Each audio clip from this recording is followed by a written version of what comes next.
Insieme ai compositori mi sono occupato degli arrangiamenti tenendo conto dell'organico complesso.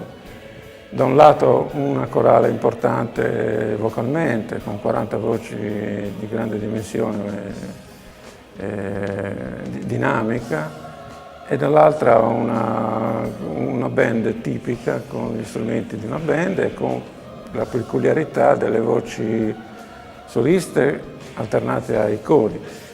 Per cui la prima cosa da tener conto era stata quella di separare un po' tutta questa vocalità con delle frasi strumentali.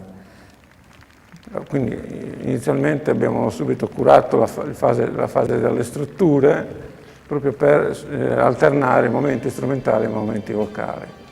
Successivamente abbiamo prestato molta attenzione alla sonorità di ogni brano per esaltarne proprio le caratteristiche, diciamo, del carattere, chiaramente condizionate dal testo. Un'attenzione è stata data in particolare al fatto di non sovraccaricare le sezioni, per cui c'è stata una distribuzione equa dei compiti tra i